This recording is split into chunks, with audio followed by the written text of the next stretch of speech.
Well, doesn't that guy look familiar? Boogity fans, have we mentioned that Darrell Waltrip is from Owensboro, Kentucky?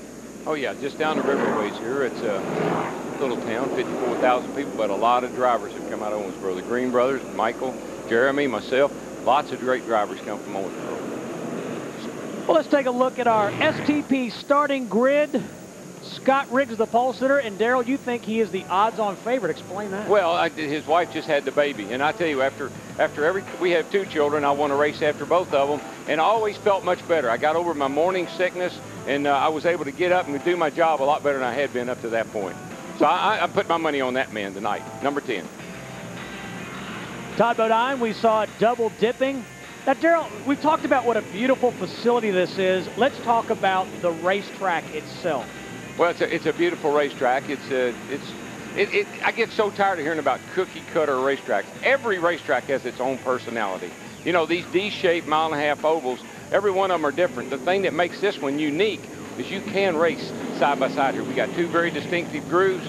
We got a nice wide turns, nice wide travel here. You're going to see some great racing tonight. Some of the best bush racing we've seen all year long. Is there a place where these guys can attack the track, where we'll see a lot of passing? Well, I think what you're going to see is going into turn 3, get a nice run off of turn 2, and get under a guy going into 3, and then out of 4 here. The way the track kind of comes up out of 4, got a great transition, doesn't just dump you. You can come up out there, get a nose under a guy, and out drag him down the front here into turn 1. 43 drivers in tonight's field, as we have yet another flyby. You can never go wrong with a flyby. Oh, no. We may have multi-flybys before it's over with. Originally, it was a mini flyby. Now this is a multi-flyby. And then we may have the grand finale flyby. Larry Gunzelman, the last starter this evening in the field. Stacy Compton and Joe Nemechek to the rear as Matt Yoakum and Jeffrey Hammond documented because of a driver change. Today's weather and race analysis brought to you by Loterman Ultra. A beautiful day. Yes, it is. And calm down, Larry. Calm down. I'm not going to do it. This is your deal. I just want you to know we got the numbers. Air temperature, track temperature. Even got to how fast the wind's blowing. Larry, you'd love that. And look at the humidity. Oh, and Larry, tonight, these cars are going to make incredible horsepower because of that low humidity. And I want Larry Mack to know I have my calculator here. I can do fuel mileage. And then, Larry, by the way, we did check the temperature of the grass, Larry, and it's 74 degrees as well as, it's the same as the ambient temperature. Should we mention again that he records the Weather Channel? Oh, yeah, he records everything that happens on the Weather Channel. They sent him a diploma or a document of some kind because he's an honorary degree. Yeah, honorary degree because he's a huge student of the weather. Oh, Loterman Ultra, the only once-a-day cure for athlete's foot. I think the guy's he must be lonely. I think he must miss being at the track all the time. Yeah, exactly. So he just hangs in there with the Weather Channel. On board with Johnny Sauter, the Oreos onboard camera, the number 2 car. Awesome sight. 75,000 people on their feet waving to the drivers as they go by. Hermie Sadler looking at the crowd, cameras, flash bulbs popping. Mike McLaughlin in the MB&A car giving us that view. Right behind Stuart Kirby. On board with Kenny Wallace, the Stacker 2 camera. Kenny Wallace, we said, starting from the rear, 37th. Well, it's pretty, last week he told me he had engine failure is why he qualified so poorly. I didn't get a chance to talk to him today, but must have that same old failing engine in there again this week when he qualified. In our Briggs & Stratton onboard view from Greg Biffle's car. I think you're going to see some really great racing, folks. As you watch these guys come down the back straightaway back there, you'll see that we've got 5 very distinctive lanes to be able to drive in and pass in. And Burns? Yes? It's a Saturday night. Getting ready to do a little honky-tonking. You ever done any honky-tonking? I have. Yeah, well, we're getting ready to do a little here in Kentucky. I hear you, brother. I believe we got a blue moon out tonight. Lights are off. You know what that means, atop the pace car. Once in a blue moon or a blue moon of Kentucky. Yeah. These boys are coming around. Right now the crew chiefs are talking to them. Said, all right, check all your gauges, all your switches up, all your coolers on. Shake her around a little bit, get a little air pressure built up, get a little heat in those tires. reach down, get a hold of those seat belts. Don't forget your pit road speed, 4,500 in second gear. Pace car off. We're coming down to take the green flag. Get ready, get ready, get ready. Go, go, go. Boogity, boogity, boogity, boys. Take her into turn 1.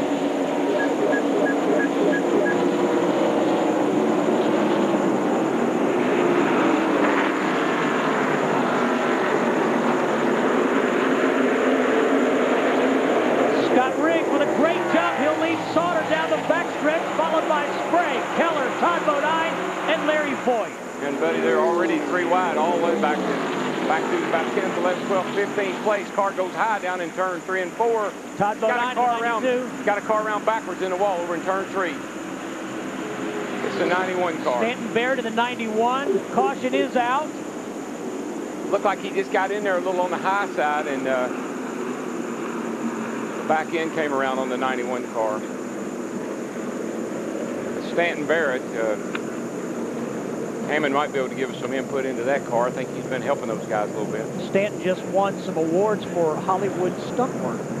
Yes, his father, great stunt man. You know, he was friends with Hal Needham and actually drove some himself.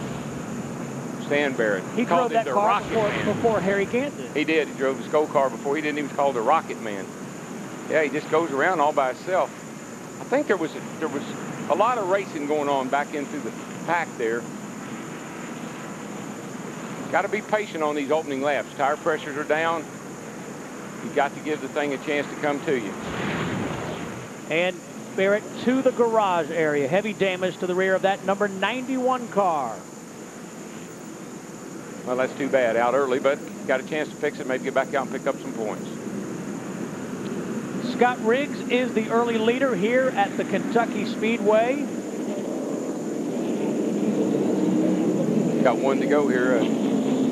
Down finger restart. No cars have been lapped. No cars will start single file. There's Todd Bodine. Darrell, we saw he had a problem early. Dropped all the way to 18th after starting 6th. Now, you know, he's been up at Michigan driving his Cup car. I tell you that jumping out of one car into another car, 2 different racetracks, it doesn't surprise me that he goes off in the first turn and just kind of misses it, actually. The car goes up the hill. A lot of people get by him. Darrell, let's see what happened to Stanton Barrett from Hermie Sadler's car. You know, it looked like that they went in that corner 3 wide, Steve, and he was kind of in the middle. All of a sudden, he realized he couldn't do that. He checked up and maybe got on the brakes a little bit too hard, and the back came around. What are they saying down there, Jeff? Well, I don't know exactly what happened besides what I saw on the monitor, Darrell, but I do know that car he's driving tonight is a last year car. Hasn't been updated as far as much the other cars that got back in the shop, but he was up there tonight trying to pay off the sponsors because he didn't make the race at Charlotte, and he felt like he needed to come up there with the new sponsors that he's got as far as Autobahn and a couple other teams to try to, you know, give them an opportunity to get their due, and it just hadn't really worked out for him, and that really wasn't one of our better cars, so unfortunately I think it's going to be one of our worst cars now as we get ready to go back green. Make that sucker a show car, Jeff. You got it. Scott Riggs leads the field. Now you'll watch, there'll be a lot of guys trying to squeeze between the way you come off the turn 4 here, and you can see what I'm talking about. See how they kind of fan out. You can only pass to the right side, and there's enough room off of turn 4 here that you leave that outside open. Somebody's going to get out there and get by you. Once one car gets up alongside the guy on the inside, kind of hung out. Guys are racy, I know that. Everybody looks like they're really pushing the issue early. Boy, and Ron Hornaday has jumped up into the 2nd position right behind Scott Riggs, and there's Biffle alongside McMurray. Hornaday's done just a great job since he got in that Dr. Pepper car. I mean, he has really turned that around. Sat on the pole at Charlotte, had some great runs. Riding with Greg Biffle. Biffle listed in the 7th position. Guys are telling me the track is so wide and so smooth that they can actually pass. They can get down on the apron, and there's very little difference between the apron and the racetrack itself. It's so smooth. Jason Keller in the 57, right behind Biffle. Larry Foyt there in the 14. Alongside Jamie McMurray.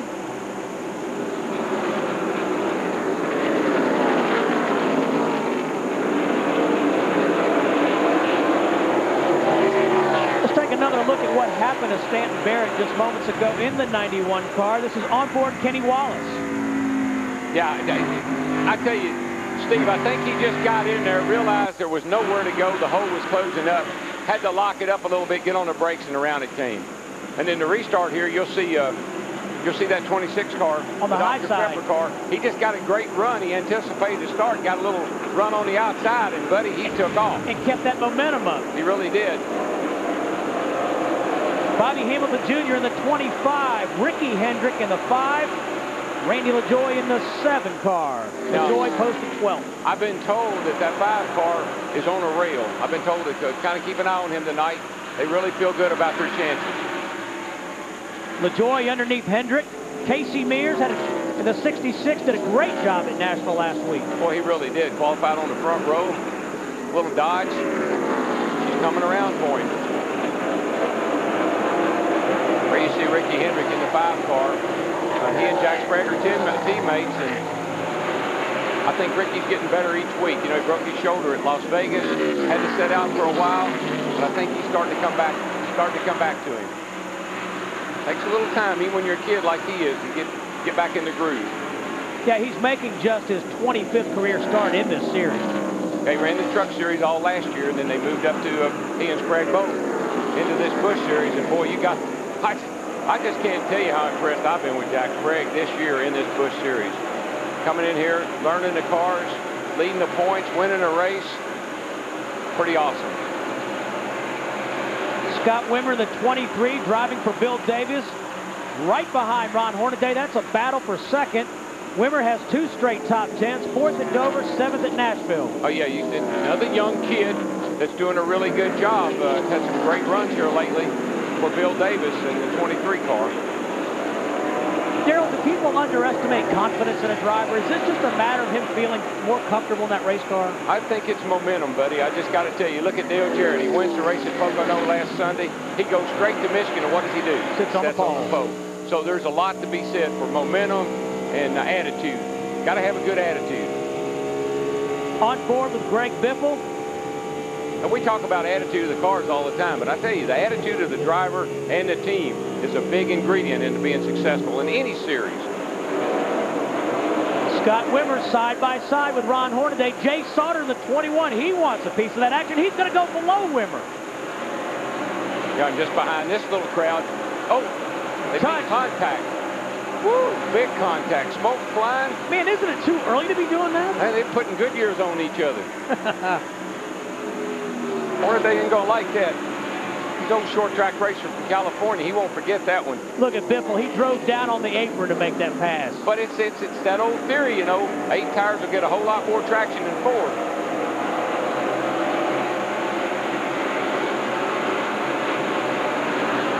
Right behind him, I saw Jack Sprague go up the racetrack down here in turns 1 and 2. Let's see if we can figure out what happened to him. He's side by side with Keller. Yeah, Keller bottomed out. Saw all those sparks fly off from that car. It bottomed out with him. The cross member hit the ground. He lost control of it momentarily, went up the racetrack, got into Jack Sprague. We got contact all over the place. I don't know where to look. Scott Riggs continues to lead. He's led 12 laps here at the Kentucky Speedway. And you're watching FX.